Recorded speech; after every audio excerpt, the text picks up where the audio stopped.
Good evening. आज की तीन बड़े खबरें तो मैंने आपको फेसबुक पे डाल ही दिया है as a my news post. मैंने कहा था कि यूट्यूब पे I will be discussing just Bihar with you.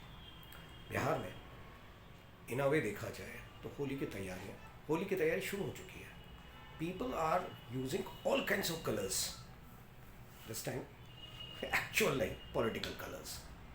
किसी को पलटी मार कहा जा रहा है, किसी को बिन पेंदी का लोटा करार दिया जा रहा है, किसी को पोन स्टोरी टेलर बनाया गया। और ये सब किया जा रहा है पॉलिटिकल लीडर्स के द्वारा एक दूसरे पर आक्षेप, कटाक्ष और तरह तरह के एलिगेशंस के साथ।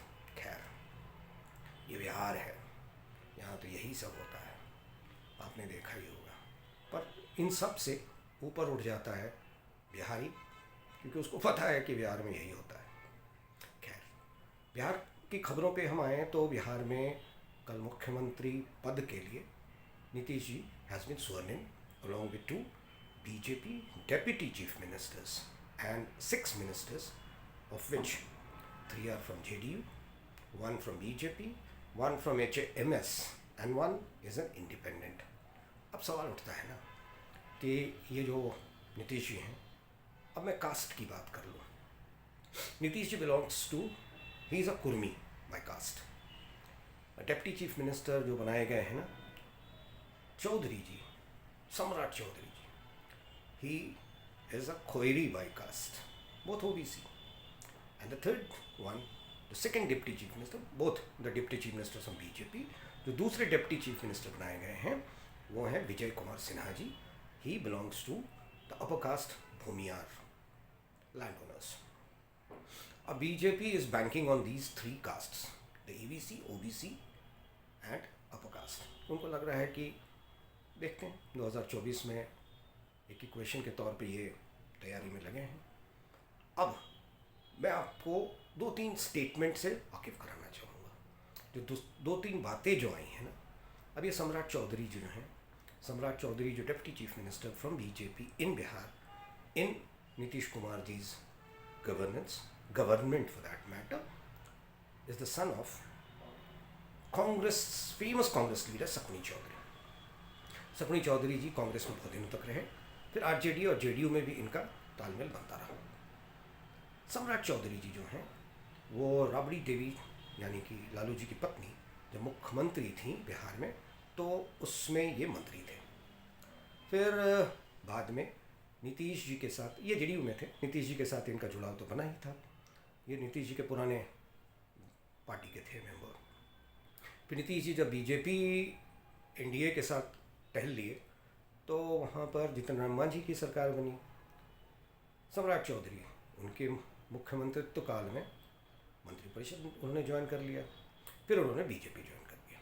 बीजेपी ने उनको स्टेट वाइस प्रेसिडेंट बना दिया और धीरे धीरे प्रेसिडेंट तक, बिहार स्टेट प्रेसिडेंट की बात कर रहा हूँ मैं। फिर he was made the state president, now he is the deputy chief minister. अब विजय कुमार सिन्हा जी शुरू से बीजेपी में रहे हैं, जैसी मेरी खबरें हैं, जहाँ तक मेरी जानकारी है। But he belongs to an upper caste, Bhumihar, तो उनको देखना ही पड़ेगा ना। इसके पहले जब नीतीश जी थे और दो डिप्टी चीफ मिनिस्टर बनाए गए थे, नीतीश जी आरजेडी के साथ जाने के पहले बीजेपी एनडीए के भी मुख्यमंत्री रहे थे 7वीं बार। जब उनका 7th टेन्योर था as chief minister, he was with the BJP NDA. उस समय Nandkishore Yadav ji was the deputy chief minister बनाए गए थे बीजेपी की तरफ से। यादव इस बार शायद दलित यादव। देखते हैं 2024 की क्या तैयारी है बीजेपी की। और राहुल जी इसी बीच इस पूरे घटना चक्र में, इस हंगामे और इस पॉलिटिकल कलर और डिफरेंस जो वहाँ उठापटक या उलटफेर हुआ, उस बीच राहुल जी का भारत जोड़ो न्याय यात्रा बिहार में एंटर कर चुका है फ्रॉम किशनगंज। अब क्या गुल खिलाएंगे राहुल जी, ये देखना है। इस बीच में उनके पार्टी के राष्ट्रीय अध्यक्ष खड़गे जी ने यहाँ तक कह दिया, जब उड़ीसा में अपने पार्टी के कार्यकर्ताओं को संबोधित कर रहे थे, उन्होंने कहा कि अगर 2024 में तैयार रहिएगा, 2024 में अगर मोदी जी जीतते हैं तो it will be the last elections to be held in India, क्योंकि उसका डिक्टेटर से डेमोक्रेसी ख़त्म हो जाएगा। XYZ जो पॉलिटिकल पार्टीज़ कहते रहते हैं, पर कौन जानता है कब किसके साथ कौन बैठ जाए। कब कौन पार्टी छोड़ के किस पार्टी में चला जाए, ये तो होता ही रहता है ना। 2024 के बीच में देखना है 2024 तक कौन से कांग्रेस के नेता या रीजनल फोर्सेस के नेता बीजेपी में जाते हैं, कौन बीजेपी के नेता इन रीजनल फोर्सेस या कांग्रेस में टहल लेते हैं।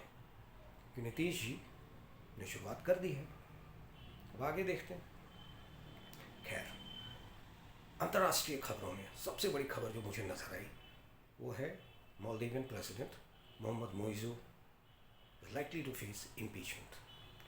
Maldivian Democratic Party, which has the maximum number in the Maldivian parliament, has already started the sand campaign and plans to go for the impeachment of Mohammad Moizu for the reasons that he has been taking a pro China stance, और जिसके कारण वहाँ थोड़ा problem तो हुआ है, because India has strongly boycotted the Maldivian stance and the style of functioning of Mohamed Muizzu. आगे क्या होता है देखते हैं। खबरों में फ़िलहाल इससे ज़्यादा मुझे कुछ नज़र नहीं आया। टेलीविज़न पे बहुत सारी खबरें होंगी इधर की उधर की, क्योंकि पॉलिटिकल और मीडिया में बहुत कम अंतर है। जैसे पॉलिटिशियंस समय आने पे रंग बदल लेते हैं ना, उस तरह मीडिया भी समय आने पे रंग बदलेगा। अभी प्रो है, कल एंटी हो जाएगा। इसी तरह से वो खबरें खोजते हैं, because TRP is main for them. ठीक है, इसमें कोई गलत नहीं है, पैसे लगाए हैं तो कमाना भी तो है। जैसे पॉलिटिशियंस कर रहे हैं तो मीडिया क्यों नहीं करे। खैर, let's see how it comes up in the days to come. Thank you very much, bye.